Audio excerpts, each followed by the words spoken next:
lihat itu fatwa yang bisa membawa fitnah dan sangat rusak. Kenapa? Karena kata Ibnu Hajar Al-Haytami, membaca salawat, berzikir, dan berdoa setelah setiap 2 rakaat tarawih dan selainnya, itu apa kata beliau? Wa hadza mimma ajma'a alaihi ulama'u fi awwalihi wa akhirih. Ini adalah merupakan kesepakatan, konsensus para ulama. Imam Syafi'i, Imam Maliki, Imam Hanafi, Imam Hambali. Ya, nungku, alah Masya Allah, duduku Tuan Wahabinya, Bek barang gahotat na fitnah, bek barang gahotat na ngangkat hukum, nyohana mufhum.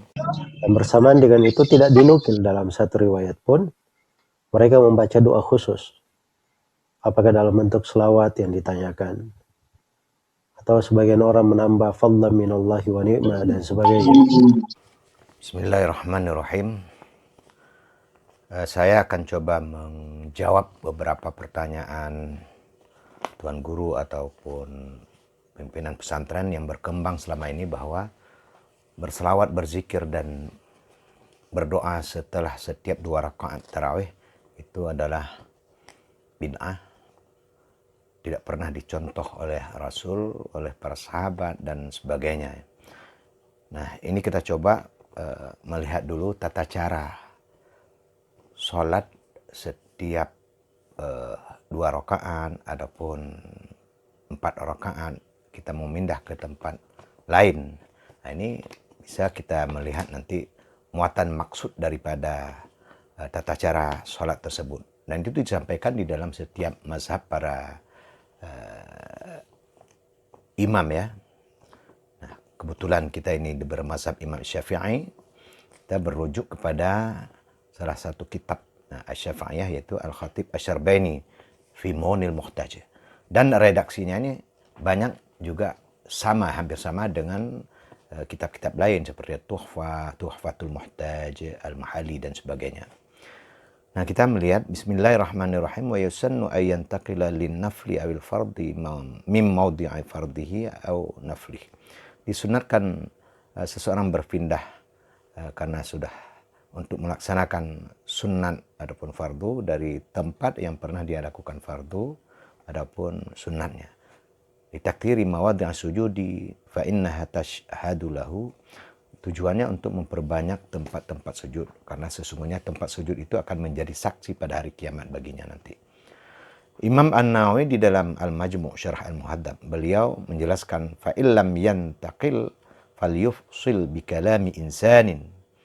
Ya, kalau dia tidak berpindah maka mestinya dia itu pisahkan antara satu salat dengan salat lain adalah dengan berbicara sesama jamaahnya dan lainnya.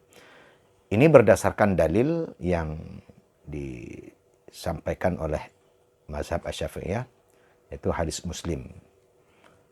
Sahih, sumbernya adalah dari As-Sa'ib bin Yazid.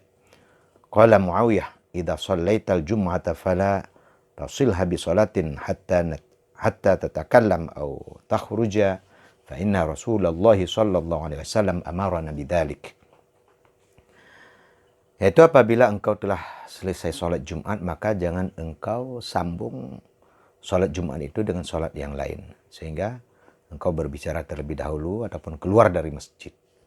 Karena Rasulullah SAW memerintahkan seperti itu pada kami.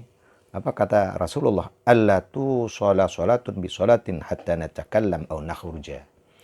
Yaitu agar engkau Muawiyah, jangan kamu sambung antara satu salat dengan salat yang lain sehingga dipisahkan terlebih dahulu dengan berbicara sesama jamaah ataupun keluar dari masjid. Nah, jadi bertolak dari itu kita kembali kepada salat tarawih. Yang memang tarawih tersebut adalah bagian daripada salat ya, yang memang rakaatnya banyak sekali. Nah, kita tidak berbicara, kita tidak keluar tapi diisi dengan berzikir, diisi dengan bersalawat, diisi dengan berdoa dan sebagainya.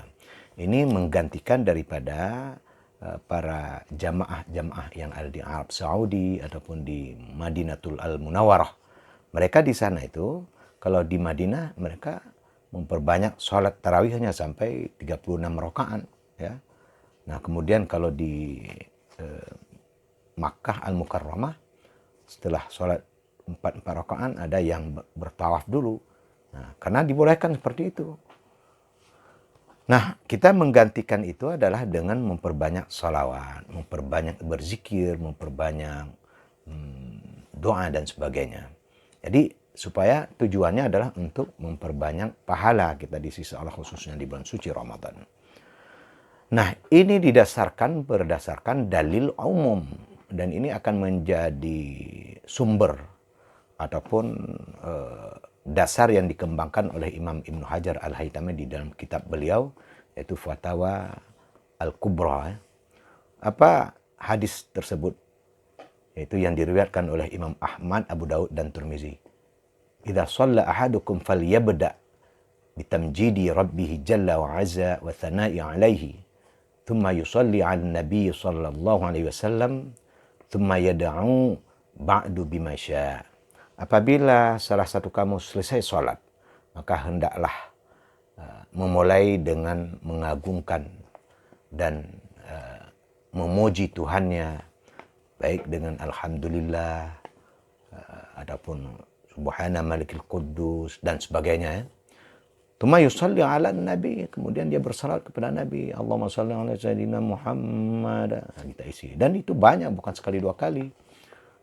Kemudian dia berdoa, ya, seperti yang kita lakukan di Indonesia ataupun di Malaysia, khususnya di Aceh.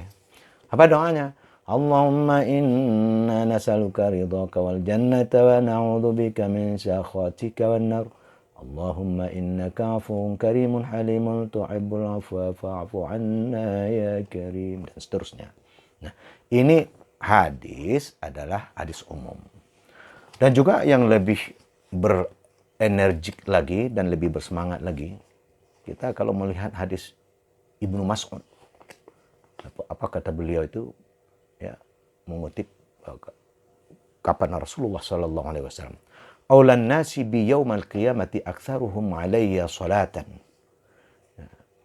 Orang yang paling baik, orang yang paling mulia di sisiku nanti pada hari kiamat adalah aktsaruhum alayya salatan, yaitu orang-orang yang dia memperbanyak salawatnya, ya, waktu dia di dunia.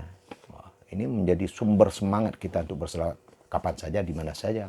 Ya, sesuai dengan kaidah usul fikih. Apa kaidah? Yaitu al-mutlaqu yaqtadil azminata wal amkinata wal ashkhas wal ahwal. Ya, dalil umum itu adalah bermuatan nilai ibadatnya, yaitu di mana saja, tempat, ya, tempat kapan saja, siapa saja. Nah, ini hadis-hadis seperti itu, termasuk kita berdoa setelah sholat, yaitu berselawat setelah sholat, dan berzikir setelah sholat, yaitu boleh saja. Nah, kita coba mengutip pendapat Imam Ibnu Hajar Al-Haytami. Sebelumnya juga oleh, ya, Zainuddin bin Muhammad Al-Aidarus. Ini juga beliau di dalam kitab Ittihaful Anam bi Ahkamis Siyam. Beliau mengungkapkan bahwa itu memang sunat, yaitu selawat, ya, kepada Rasulullah SAW, berdoa dan berzikir setelah setiap 2 rakaat tarawih. Itu saya tidak membaca panjang lebih panjang lagi. Tapi saya lebih konsen pendapat Imam Ibnu Hajar Al-Haytami, ya. Beliau mengatakan di dalam Fatawa Al-Fiqhiyah Al-Kubra, minas su'ali wal jawab, tentang tanya jawab, ya. Masu'ila fasahallahu fi muddatihi hal tusannu salatu alaihi sallallahu alaihi wasallam baina taslimatit tarawih au hiya bid'atun yunha anha. Ada yang bertanya, apakah berselawat kepada Rasulullah sallallahu alaihi wasallam di antara setiap 2 rakaat tarawih itu sunnah atau memang bid'ah yang harus dicegah? Nah, Imam Ibnu Hajar Al-Haytami beliau menjelaskan, apa kata beliau? As-salatu fi hadzal mahalli bi khususih lam nara syai'an. Berselawat khusus setelah 2 rakaat tarawih itu, memang kita belum mendapatkan sesuatu pun secara pendalilannya, secara sunnah. Wala fi kalami ashabina, begitu juga tidak didapatkan di dalam ungkapan-ungkapan para sahabat atau perbuatan para sahabat. Nah, itu bisa dikategorikan bid'ah yang harus dicegah. Artinya kalau tuan guru atau umat yang mengatakan ini sunat, khususnya diadakan sholawat dan berzikir, berdoa hanya setelah sholat, yaitu setiap 2 rakaat tarawih. Nah, itu harus dicegah kalau ada pendapat seperti itu. Karena kata beliau adalah binatun yunha anha mayyati biha biqasdi kauniha sunnatun fi hadal mahal. Kalau dia anggap memang berselawat, berzikir, berdoa hanya khusus sunat ini, yaitu setelah setiap 2 rakaat tarawih. Nah, itu nggak boleh. Itu harus dicegah. Kenapa? Karena kita itu tadi menganut dengan hadis umum tadi. Maka tidak boleh dipertempatkan. Itu jelas menjadi bid'ah ya. Tapi kalau memang ya, kata Ibnu Hajar Al-Haytami, duna mayyati biha la biqasdil hada. Nah, tidak boleh kita cegah, maka kita dukung ya. Kalau dia melakukan tarawih sunat berzikir, berdoa dan bersalawat, dia melakukan itu adalah bukan seperti maksud tadi sunat berlaku hanya setelah setiap 2 rakaat tarawih, itu bukan. Tapi bagaimana juga ka'ayya qasida annaha fi kulli waqtin sunnatun min haitsul umum. Nah, itu kalau dia tujuan melakukan berzikir, berdoa, berselawat setelah setiap 2 rakaat tarawih itu memang sunat secara umum. Artinya kita sering melakukan itu setelah sholat wajib, sunat. Bahkan setelah kita berceramah, setelah itu ya, kita berselawat sesuai dengan dalil umum tadi. Penempatan itu di mana saja, kapan saja, dan siapa saja ya. Nah ini teman-teman Al-Wahabi, ini penting untuk antum perhatikan nih. Jangan sampai nanti fatwa bisa mengurangi hak-hak umat Nabi Muhammad itu tentang pahala mereka dengan mendengar fatwa kalian yang justru saya lihat itu fatwa yang bisa membawa fitnah dan sangat rusak. Kenapa?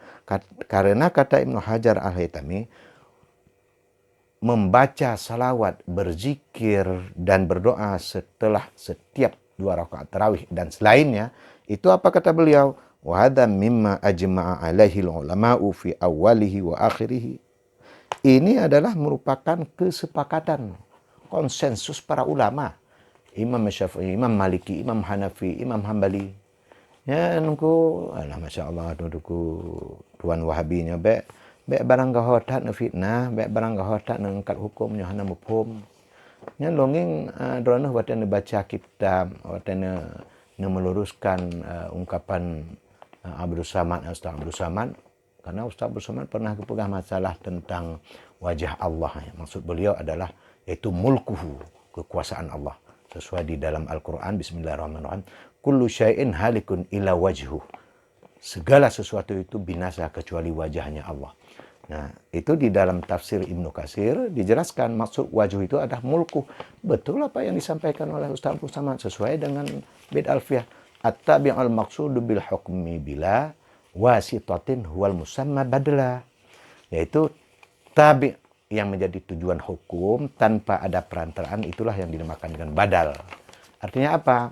Kalau wajuh kemudian badalnya adalah mulku, itu memang sesuai, itu sudah aturan ilmu nahwu, Ustaz. Tapi yang sangat memalukan sekali ketika Ustaz meluruskan pendapat Abdul Samad, justru itu terjemur kesalahan Ustaz sendiri, seperti meludah ke atas kena sendiri, Ustaz. Ustaz nepegahnya yaitu wajuh ai malikahu, itu salah itu. Masya Allah, itu bisa diprotes sama anak-anak anak pesantren kelas 1, kelas 2 itu. Ini Ustaz harus banyak belajar lagi ya. Saya mohon jangan terlalu banyak itu berbicara kalau tanpa ada data ataupun belum membaca kitab-kitab yang benar. Apalagi teman antum itu Ustaz saya lihat itu Farhan Furaihan apa yang nan aslinya Ar-Musalli punya urung merdu. Nyan coba buka kitab Al-Ummi lun ngan ko tekem lun Masya Allah. Wata pegah kita Al-Ummi yang talah rayu atau talah Masya Allah. Yang kan kabut temengen nyan dengku.